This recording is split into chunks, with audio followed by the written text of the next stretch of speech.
అంశాన్ని తీసుకురావాలన్న ఉద్దేశంతో ఈ సమావేశాన్ని ఏర్పాటు చేయడం జరిగింది. నిన్నటి రోజున మనకి ఒక 2-3 రోజుల నుంచి సైక్లోన్ ప్రభావిత ప్రాంతాల నుంచి ఇబ్బందికరంగా ఉన్న వాళ్ళందరికీ, రీహాబిలిటేషన్ సెంటర్స్ లో ఉన్న వాళ్ళందరికీ కూడా రాష్ట్ర ప్రభుత్వ దిశానిర్దేశం మేరకు అత్యవసర సరుకులన్నీ కూడా పంపిణీ చేయడం జరిగింది. ఈ నేపథ్యంలో గుంటూరు పశ్చిమలో కూడా ఒక కేంద్రాన్ని ఏర్పాటు చేసి అక్కడ మా ద్వారా పంపిణీ కార్యక్రమాన్ని చేపట్టారు. అదేవిధంగా ఇతర నియోజకవర్గాల్లో కూడా ఈ యొక్క కార్యక్రమాన్ని చేపట్టడం జరిగింది. అయితే ఈ కార్యక్రమాల్లో ప్రధానంగా మేము గమనించింది ఏంటంటే, ఇది ఈస్ట్ లో జరిగిన ప్రజా పంపిణీ, నిన్న ఇదేమో వెస్ట్ లో జరిగిన ప్రజా పంపిణీ. ఇక్కడ నేను మీ ముందుకు తీసుకొస్తున్న అంశం ఏంటంటే, అధికారులు ఎందుకు విభజించు పాలించు అనే కార్యక్రమాన్ని చేపడుతున్నారు అన్నది ఈ రోజు నా ప్రశ్న. ఈ రోజు నియోజకవర్గంలో 2 విడివిడిగా కార్యక్రమాలు చేపట్టాల్సిన అవసరం ఏముంది? ఒక పక్కన మేయర్ గారు, కమిషనర్ గారు వెళ్ళారు, ప్రజా పంపిణీలో వాళ్ళు భాగస్వాములు అయ్యారు. ఇటు ప్రజా ప్రతినిధిగా మాకు ఏ ఒక్క ఇన్ఫర్మేషన్ లేదు. అదేవిధంగా మాకు ఒక డైరెక్షన్ ఇచ్చారు. మాకు ఒక కేంద్రం దగ్గర ఈ ప్రజా పంపిణీ చేయాలి అని అడిగారు. మేము అక్కడికి వెళ్ళాము. అక్కడ నేనున్నాను కానీ కమిషనర్ గారు కానీ మేయర్ గారు కానీ రాదు. బ్యానర్లు తీసుకుంటే వెనకాల బ్యానర్లు కట్టారు. ఈరోజు ప్రజాప్రతినిధులు బ్యానర్లో ఉన్న ప్రోటోకాల్ని చూసుకోవాలా, లేకపోతే వస్తున్న అధికారులను చూసుకోవాలా, లేదంటే దీన్ని ఏ విధంగా డిజైన్ చేస్తున్నారు అన్నది ప్లాన్ మేమే చూసుకోవాలా అన్నది ఇక్కడ ఒక పెద్ద క్వశ్చన్ అయిపోతుంది. మరి ఆ రోజు మేమున్న నిన్నటి రోజునున్న హడావిడిలో అక్కడ ఎలా ఏర్పాట్లు జరిగాయి, ఏం ఏర్పాట్లు జరిగాయి, ఎవరికి ఇన్ఫర్మేషన్ అందింది, ఎవరికి ఇన్ఫర్మేషన్ తెలీదు అన్న సంగతి ప్రజాప్రతినిధులతో మాకు ఐడియా ఉంది. కానీ కార్యక్రమం అయిపోయిన తర్వాత మాత్రం సామాజిక మాధ్యమాల్లో అనేక రకాలైన పోస్టులు, అనేక రకాలైన ఫోటోలు మనకి తిరుగుతూ ఉన్నాయి. వాటిల్లో భాగంగానే ఈ రోజు నేను చూసినప్పుడు చాలా చాలా ఇబ్బందిగా, చాలా బాధగా అనిపించింది నాకు. ఇలా 2 సార్లు విడివిడిగా ఏర్పాటు చేయడానికి కారణం ఏంటి? అదేవిధంగా బ్యానర్లో మేయర్ గారు పంపిణీ చేస్తున్న బ్యానర్లో ఎంపీ గారు కానీ, స్థానిక ఎమ్మెల్యే గారు కానీ లేరు.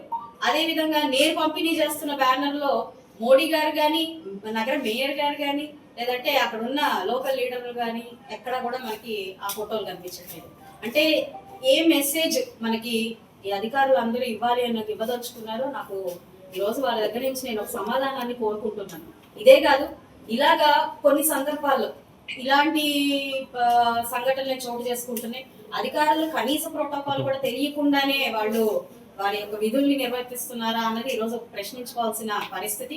ఒకనొక కార్యక్రమంలో మెప్మా డిపార్ట్మెంట్ మొత్తం కూడా ఏకంగా చంద్రబాబు నాయుడు గారి ఫోటోనే లేకుండా కార్యక్రమాన్ని చేపట్టిన విధానం చూసాం. అదేవిధంగా ఒక్కొక్క కార్యక్రమంలో నరేంద్ర మోడీ గారి ఫోటో లేకుండా కార్యక్రమాన్ని చేపట్టడం చూస్తున్నాము.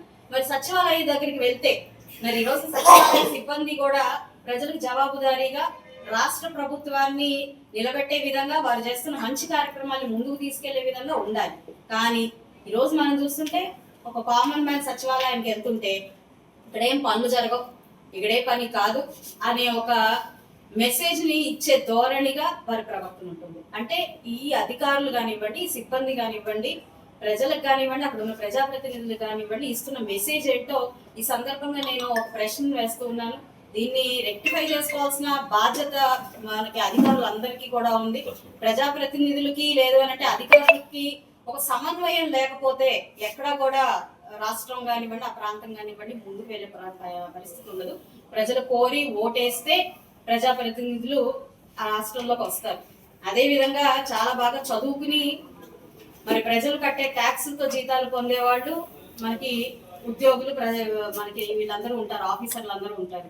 వీరిద్దరి సమన్వయ వర్క్తోనే అక్కడ ఉన్న అభివృద్ధి కానివ్వండి, మరొకటి కానివ్వండి జరుగుతున్న క్రమంలో ఇలాంటి విభజించు పాలించు లాంటి పరిస్థితులు ఎందుకు నెలకొంటున్నాయి? ఇది అమాయకత్వమా, అవివేకత్వమా, అహంకారమా అన్నది ఈరోజు నా ప్రశ్న. కాబట్టి నాకు దీని నుంచి ఇది ఏర్పాటు చేసిన ఎవరైనా కానివ్వండి, ఈ కార్యక్రమంలో భాగస్వాములైన వాళ్ళు ఎవరైనా కానివ్వండి, వాళ్ళు నేను సూటిగా ప్రశ్నిస్తున్నాను. ఇలాంటి ఈ విధి విధానానికి మీరు ఇస్తున్న మెసేజ్ ఏంటో నాకు తెలియాల్సిన అవసరం ఉంది. మరి మాకు ఎలాంటి ప్రశ్నలు ఉత్పన్నం అవుతాయంటే, మీరేంటి కలుపుకొని వెళ్ళట్లేదు, లేదంటే మీరేంటి ఐకమత్యంగా లేరు, మీరేంటి ఎక్కడ ఎవరిని కన్సిడర్ చేయట్లేదు అనే మాటలు నేను వినాల్సి వస్తుంది. అది ఈరోజు మరి మాకు తెలియకుండానే జరుగుతున్న ఈ పరిణామాల్ని మరి ఏ విధంగా తీసుకెళ్లాలో ఒక ప్రశ్నగా మిగిలిపోతుంది. కాబట్టి అధికారులు దీనికి నాకు ఒక కరెక్ట్ ఆన్సర్ ఇవ్వాల్సిందిగా నేను అందరినీ కోరుకుంటూ, మీడియా ద్వారా ఇదంతా మనకి అధికారులకు కానివ్వండి, ఇటు ప్రజలకు కానివ్వండి, కార్యకర్తలకు కానివ్వండి తెలియాల్సిన అవసరం ఉంది. కాబట్టి సమావేశాన్ని ఏర్పాటు చేసి మీ ద్వారా నేను తెలియపరచాలి అని అనుకున్నాను. దానికి ఆహ్వానం మేరకు వచ్చిన మీడియా ప్రతినిధులందరికీ, మిత్రులందరికీ కూడా పేరు మేడం, అంటే అధికారుల సమన్వయ లోపం కనుక ఎవరన్నా ఇతర పార్టీ నేతలు ఉన్నారా, లేదంటే మన పార్టీలో ఉన్నటువంటి నేతలే వెనుకుండి ఇదంతా నడిపిస్తున్నారంటారా? అది అదేనండి క్వశ్చన్ నేను వేసాను, ఆన్సర్ వాళ్ళు ఇవ్వాల్సి ఉంటుంది. దాని వెనకాల రీజన్స్ ఏంటి, ఎవరు కారణాలు, లేదంటే నిజంగానే అమాయకత్వంలో ఉన్నారా, లేదా ఇంకా కూటమి ప్రభుత్వాన్ని అధికారులు యాక్సెప్ట్ చేయట్లేదా అన్న విషయాన్ని మరి వాళ్ళే క్వశ్చన్ చేసుకొని దానికి ఆన్సర్ ఇవ్వాల్సిన అవసరం నాకు. మరి జరుగుతున్నటువంటి విషయాలు మొత్తాన్ని అధిష్టానం నుంచి తీసుకెళ్తారా? ఈ అధిష్టానం దాకా వెళ్ళడం కోసం మాత్రమే ఈ రోజు ఈ మీడియా సమావేశాన్ని ఏర్పాటు చేశానండి. నేను అధికారులు అంటే ప్రతి డిపార్ట్మెంట్ లో చూస్తున్నామండి. ఇందాక నేను మెప్మా గురించి చెప్పాను. అంతా మరి మెప్మా డిపార్ట్మెంట్ లో చేస్తూ నారా చంద్రబాబు నాయుడు గారి ఫోటో లేకుండా కార్యక్రమాన్ని చేపట్టడం కానివ్వండి, మరి మోడీ గారి ఫోటో లేకుండా కొన్ని కార్యక్రమాలు చేపట్టడం, అది అంటే అంత మర్చిపోయి ఎంత ఉన్న పళంగా చేస్తున్నా కూడా నేను అడిగినప్పుడు వారు ఇచ్చే సమాధానం ఏంటంటే హడావిడి అయిపోయిందండి. హడావిడి అయిపోయినంత మాత్రాన మనకి నాయకుల్ని మర్చిపోతున్నామా, స్థానికంగా ఉన్న ప్రజాప్రతినిధుల్ని మర్చిపోతున్నామా అన్నది ఇక్కడ ప్రశ్న. 2 సార్లు అసలు ఒక కార్యక్రమాన్ని చేయాల్సిన అవసరం ఏముంది? ఇది గవర్నమెంట్ కార్యక్రమం.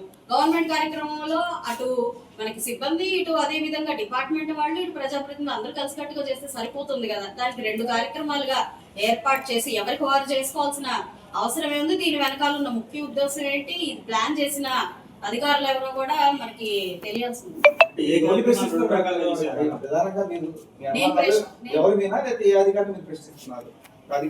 ఈ రోజు ఈ ప్రోగ్రామ్ నిన్నటి రోజున జరిగిన ఈ ప్రోగ్రామ్ ని డిజైన్ చేసిన వాళ్ళు ఎవరు? దీన్ని 2 విధాలుగా ఎందుకు డిజైన్ చేశారు? నన్ను ఒకవైపు ఒక డైరెక్షన్ లో, అదే విధంగా అధికారులు, మేయర్ గారు ఒక డైరెక్షన్ లో ఎందుకు డిజైన్ చేసి వాళ్ళు మా ఇద్దరిని ఇలాగ వేరుబంధం చేసి ఈ యొక్క కార్యక్రమాన్ని నడిపించాల్సిన అవసరమే ఉంది? అదే విధంగా అక్కడ ఏర్పాటు చేసిన ఫ్లెక్సీలు ఎవరు ఏర్పాటు చేశారు? మా దగ్గర ఏర్పాటు చేసిన ఫ్లెక్సీలు ఎవరు ఏర్పాటు చేశారు? ఆ ఫ్లెక్సీలో ప్రోటోకాల్ ఎందుకు పాటించలేదు? ఇక్కడ ఫ్లెక్సీలో ప్రోటోకాల్ ఎందుకు పాటించలేదు అన్నది నా ప్రశ్న. దానికి కారణమైన వాళ్ళందరికీ ఈ ప్రశ్న.